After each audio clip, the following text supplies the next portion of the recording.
Hello दोस्त, नमस्कार। हमारे इस बार YouTube channel knowledge beam by Kuldeep में आज का हमारा टॉपिक है केमिस्ट्री चैप्टर फर्स्ट, ठोस अवस्था। ठोस अवस्था को इंग्लिश में कहते हैं सॉलिड स्टेट। आज का हमारा टॉपिक है ठोस। चलो हम बात करते हैं अपने टॉपिक पर।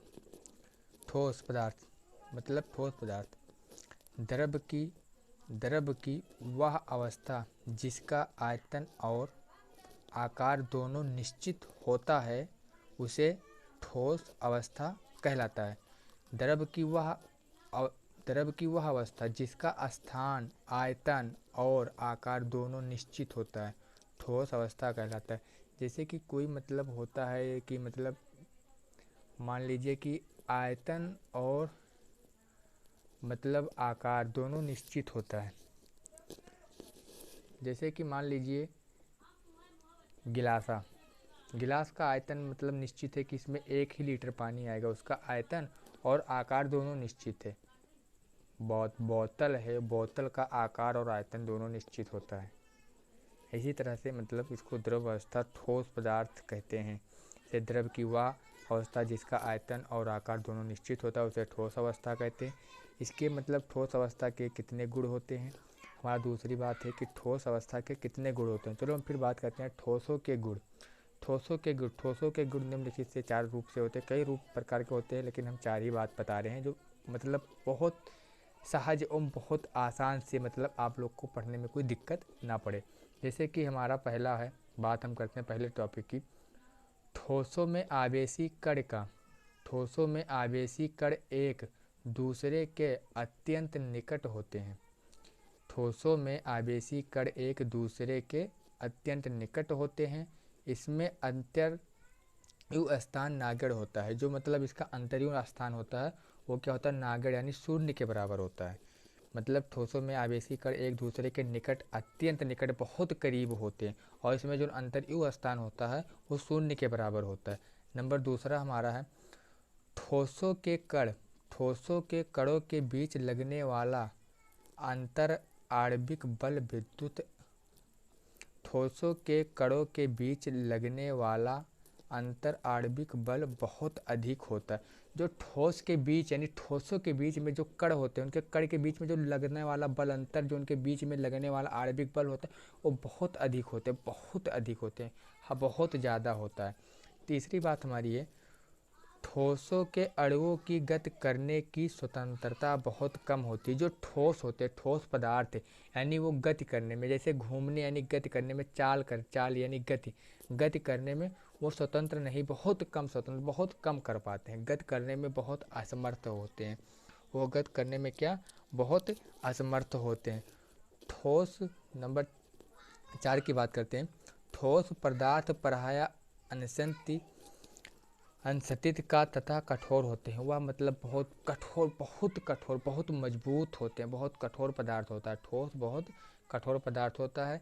नंबर 5 है इनका घनत्व अधिक होता है तथा ऊष्मीय प्रसार बहुत कम होता है। जो घनत्व यानी घनत्व बहुत अधिक होता है और ऊष्मीय यानी ऊष्मा होता है, उसका प्रसार बहुत कम होता है, उनका ऊष्मीय प्रसार बहुत कम होता है। चलो इसके बाद हम बात करते हैं दूसरी हेडिंग हमारी क्या है। दूसरी हमारी हेडिंग है ठोस पदार्थों के प्रारूप और बंधों की प्रकृति। ठोस पदार्थों के प्रारूप और बंधों की प्रकृति। जैसे कि हम बात करते हैं किसी ठोस में उसके घटक कणों के मध्य बंध बलों की प्रकृति के अनुसार ठोस 4 प्रकार के होते हैं।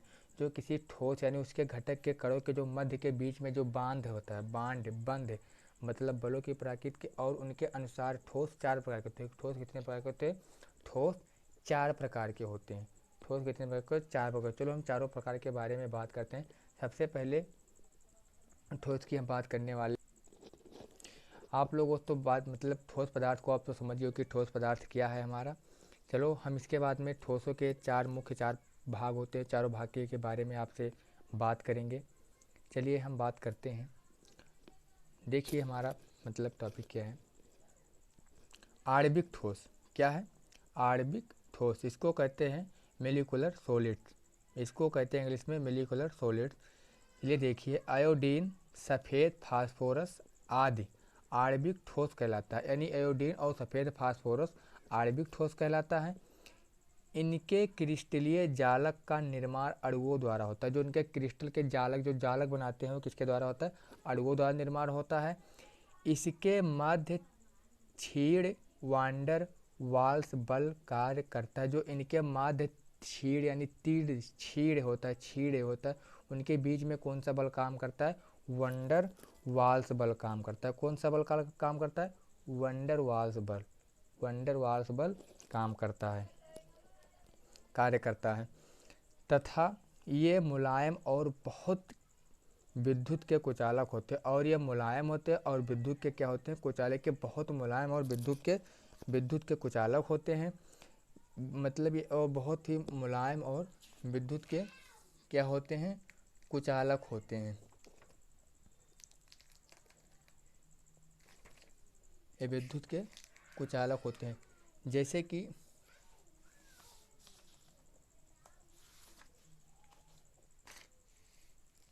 जैसे कि मतलब ये बहुत मुलायम होते हैं और विद्युत के कुचालक होते हैं। जो अणुओं के बीच में, जैसे कि जो अणुओं के बीच में जो क्षीण आकर्षण बल होते हैं, उन्हें वान डेर वाल्स बल कहते हैं।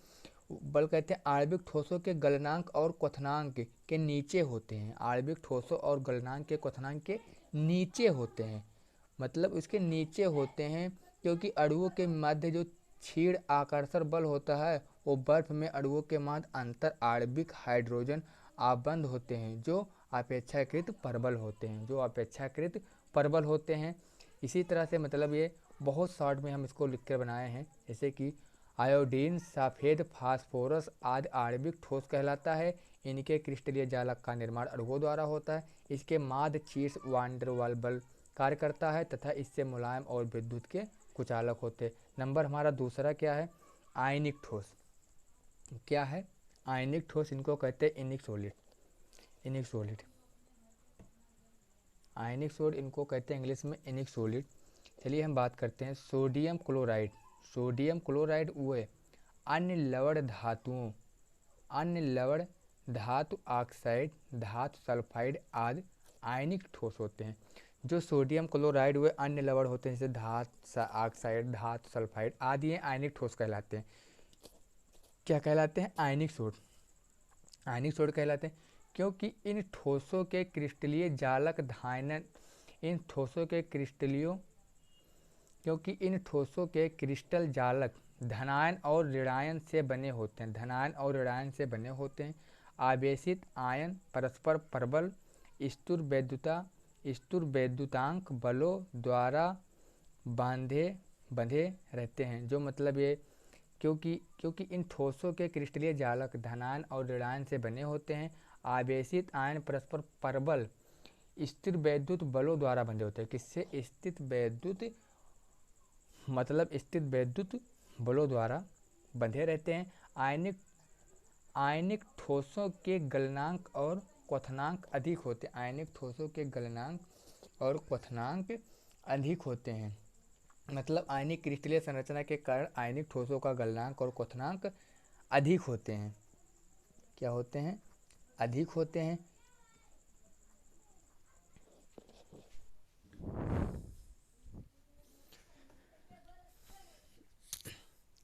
क्योंकि हम आयनिक ठोस पढ़ चुके हैं। आयनिक ठोस के आगे चलो हम देखते हैं, एक बार फिर से समझ लीजिए कि आयनिक ठोस कैसे, मतलब कैसे क्या होता है। जैसे कि हम बताते हैं, मतलब कि क्योंकि इन ठोसों में जो क्रिस्टलीय जालक होते हैं, धनायन और ऋणायन से बने होते हैं। इन आवेशों में आयन परस्पर प्रबल स्थिर वैद्युत बलों द्वारा बंधे रहते हैं। आयनिक ठोसों के गलनांक और क्वथनांक अधिक होते हैं। जैसे कि हम आपको दिखाते हैं, देखिए कि हम इसे दिखाते हैं। देखिए कैसे होता है, मतलब आयनिक ठोस कैसे होता है। ऐसे कि ये ऐसे बने होते हैं, ऐसे बने होते हैं, मतलब ऐसे नहीं होते हैं। देखिए कैसे बने होते हैं, ऐसे बने होते हैं। ऐसे ये माइनस होता है, ये प्लस होता है, ये माइनस होता है, प्लस होता है, ये माइनस होता है, ये प्लस होता है, प्लस होता है, ये माइनस होता है, प्लस होता है, ये माइनस, ये प्लस। ऐसे आयनिक ठोस यानी ऋण धनायन से मिलकर बने होते हैं क्रिस्टल जालक। ऐसे ही ये बने होते हैं, एकदम सेम ऐसे होते हैं। इसी तरह से मतलब इसे हम ये बंधे होते हैं आयनिक से, मतलब इससे विद्युत तक बल इससे एकदम सटे रहते हैं, ये एकदम ऐसे चिपके रहते हैं, ऐसे ये ऐसे इसी तरह से बंधे रहते हैं। इसी को हम क्या बोलते हैं, आयनिक ठोस बोलते हैं। चलो हम आगे अपनी अगली टॉपिक, हमारा अगला टॉपिक है सहसंयोजक ठोस। सहसंयोजक ठोस, सहसंयोजक ठोस देखिए, हीरा, ग्रेफाइट, बोरान, नाइट्रेट आदि सहसंयोजक ठोस नेटवर्क, सहसंयोजक ठोस या नेटवर्क ठोस भी कहते हैं। हीरा, graphite, silicon carbonate, boron, nitrate आदि सहसंयोजक ठोस नेटवर्क ठोस कहते हैं। इसी प्रकार ठोसों में यह विद्युत का कुचालक होता है और ग्रेफाइट अपवाद होता है। इसी तरह यह विद्युत का कुचालक होता है और ग्रेफाइट अपवाद होता है। जैसे कि हम आपको तो दिखाते हैं सहसंयोजक ठोस मतलब कैसे होता। सहसंयोजक ठोस इस तरह से गोलाकार का ऐसा होता है, इसके बीच में जो मतलब ऐसे ऐसे बने रहते हैं, यह सहसंयोजक ठोस कहलाता है। क्या कहलाता है, सहसंयोजक ठोस कहलाता है। इसे मतलब जो ग्रेफाइट होते हैं वो एकदम कुचालक होते हैं। क्या होते हैं, कुछ हीरा, graphite, silicon carbonate, boron, nitrate आदि सहसंयोजक ठोस है नेटवर्क ठोस कहलाता है। इसी प्रकार ठोसों में विद्युत का कुचालक का होता अपवाद होता है। जैसे कि मतलब सहसंयोजक ठोसों में परमाणु परस्पर प्रबल सहसंयोजक बंधों द्वारा जुड़े होते हैं, जिससे कि त्रिबम नेटवर्क बना होता है। जो त्रिबम नेटवर्क बना होता है उसी को हम सहसंयोजक कम कहते हैं। यहाँ पर कहलाता है सहसंयोजक नेटवर्क संरचना के कारण दोनों ठोसों के गलनांक और क्वथनांक के बहुत अधिक होता है। क्या होता है, बहुत अधिक होता है। चलिए हम अगला टॉपिक पे बात करते हैं। हमारा अगला टॉपिक है धात्विक ठोस। क्या है धात्विक ठोस, इसको कहते हैं मेटलिकल मेटिकल मेटालिक सोलिस। मेटालिक सोलिस देखिए हम इसको पढ़ते हैं, जो धातुओं के गुण को प्रदर्शित करता है उसे धात्विक ठोस कहते हैं। जो धातुओं के गुण यानी जो धातु से धातु बनाता है, धातुओं के गुण को प्रदर्शित करता है उसे हम धात्विक ठोस कहलाते हैं। जैसे लोहा, भैया, सोना, चांदी आदि ऐसे मतलब होते हैं। इनमें से सहसंयोजी कोष के इसमें संयोजी कोष के इलेक्ट्रॉन परमाणुओं को छोड़कर इधर उधर घूमने लगते हैं। जो इसमें संयोजी मतलब कोष के इलेक्ट्रॉन के परमाणुओं को छोड़कर, जो इलेक्ट्रॉन के परमाणु को छोड़कर इधर उधर घूमने लगते हैं, दूसरे दूसरे इलेक्ट्रॉनिक कोष में घूमने लगते हैं, इन्हें मुक्त इलेक्ट्रॉन कहते हैं। इन्हें क्या कहते हैं, मुक्त इलेक्ट्रॉन कहते हैं। जो मतलब दूसरे अपने कोष को दूसरे कोष में घूमने लगता है, इसे मुक्त इलेक्ट्रॉन कहते हैं। कि जो इलेक्ट्रॉन के समुद्र द्वारा चारों ओर से घिरा होता है, जो इलेक्ट्रॉन के समुद्र यानी जो इलेक्ट्रॉन के कोष के चारों तरह से घिरे होते हैं, कितने चारों तरफ से घिरे होते हैं, तथा उसमें विद्युत के सुचालक और उसमें विद्युत के बहुत सुचालक होते हैं। इनके बीच धात्विक बंध कार्य करता है। इनके बीच का होता है बल, वो धात्विक बल कार्य करता है, बंध कार्य करता है, जो अपेक्षाकृत मजबूत होता है, जो अपेक्षा की तरह मजबूत होता है। इसीलिए इसके गलनांक अधिक होते हैं। और इसके गलनांक कितने होते हैं, इसके गलनांक बहुत अधिक होते हैं। धातुओं परमाणुओं के एक दूसरे बांधे रखते हैं, मतलब धातु जो होते हैं जो एक परमाणुओं के दूसरे से बांधे रखते हैं, उन्हें धात्विक ठोस कहते हैं। जैसे मतलब सहसंयोजी बंधक होता है, जैसे एक धात्विक भी ठोस होता है। जैसे कि हम आपको थोड़ा दिखाते हैं कि कैसा होता है धात्विक ठोस, दिखा रहे हैं कैसा होता है धात्विक ठोस। धात्विक ठोस होता है मतलब एक ऐसा आकार की तरह वो भी होता है, ऐसे होता है, ऐसे ऐसे ऐसे ऐसे ऐसे मतलब वो भी बना होता है। एक है धात्विक ठोस होता है।